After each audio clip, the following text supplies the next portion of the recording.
We all know that we should eat well, we should not overeat, we should eat the right diet, right?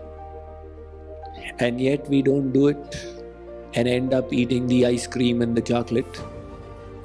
We have the reason with us. Still we don't do it. What is missing? It's not just a question of having the knowledge. It's a question of keeping the knowledge in your intellect. See, the intellect is like a vessel. Everything you hear, everything you see and read comes in the intellect. It's got 50 kinds of knowledge. What Swamiji said came in the intellect. What the atheist Richard Dawkins said, that also came in the intellect. And what the editor of the New York Times, Sam Harris, said, that also came in the intellect. Now, what your intellect picks up, that knowledge becomes activated. So you have to activate the knowledge. You may have heard the story of Sant Eknath. He was a saint from Maharashtra. Somebody came to his house and said, Maharaj, man nahi lagta. My mind is so fickle and scattered. I'm not able to bring it in sadhana. I sit in the morning for puja, but the mind runs in the world. And I take the name of God, but the mind is thinking of beta beti. And I do the aarti, but the mind is thinking what is the price of potatoes today. So Babaji, please tell me how to control my mind. Sant Eknath said, you are talking about controlling the mind? What I am seeing is you are going to die in 7 days. He said, really? A saint is telling me from his lotus mouth that I am going to die in 7 days. Maybe he's Trikaldarshi, maybe he saw into my future, who knows? Hare Maharaj, this is a big, terrible news you have given me. What do I do now? Please help me. Mahatma Ji said, look, don't worry so much. 7 days is a period. You free yourself from all the encumbrances and come to me on the 7th day, uncluttered. I will tell you what's to be done. Now, when he went back with this knowledge, I have only got 7 days to live. His whole perspective changed. Now it doesn't matter if I've got 7 days to live. It doesn't matter whether Obamacare remains or it is repealed, because I'm going to go. If I've got 7 days to live, it doesn't matter whether Nasdaq goes up or it doesn't. And it obviously doesn't matter whether the neighbor has got a bigger car or smaller car, because I'm going to leave my car in any case. So his mind became calm and relaxed. On the 7th day, he went, Maharaj, today is my last day. Tell me, what should I do? Mahatma Ji said, are you able to think of God today? He said, Maharaj, today my mind is only in God. It's not wavering from there. Sant Eknath said, you know why? Because your intellect is thinking, today may be my last day. That is motivating you.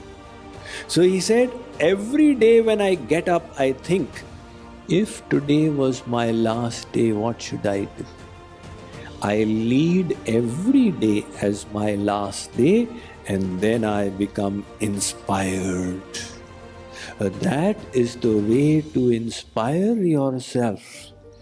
You think, if this is my last day, then what should I do? One poet, Saint Narayan, said, Do baatan ko bhooli mat, Jo chahasi kalyana. If you want kalyan or welfare, don't forget two things. Which two things? We don't forget God. That everybody knows. We should not forget God. He says, Narayana ikamat ko duje Shri Bhagavan. First remember your death, then remember God. Otherwise, you will say there is God, but I am still not motivated. And when you remember your death, you'll think that now I need to put in my best. So now the science of motivation, we've got to the bottom of it. What is the science of motivation?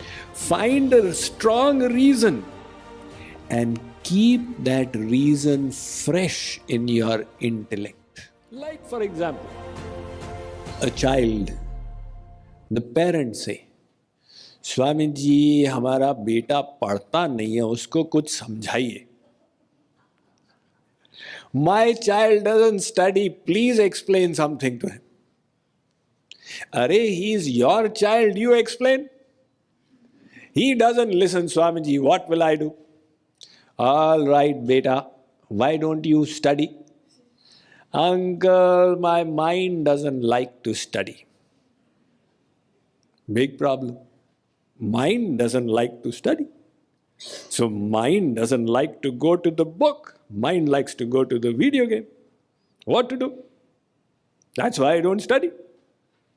But the same child, when he or she goes to the final exam, the year-end exam, now the question paper is there, the child is sitting in the exam hall, there are 3 hours to answer that question paper, the 10 questions.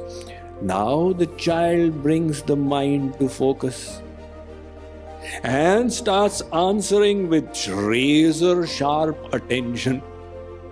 There is no distraction, not looking at the neighbor, not peeking out of the window, not thinking of movies and cricket or whatever. It's just the question and the best possible answer. He keeps that focus for full 3 hours. At the end of 3 hours, the teacher says, time up, give me your question paper. Pulls it out. Look, this child developed such focus. That kind of focus, if he had maintained through the year, he would have become a national scholar. But through the year, he was not able to do it, and all of a sudden he managed to do it. That means the ability to focus was there. The inspiration was needed. How did the inspiration come?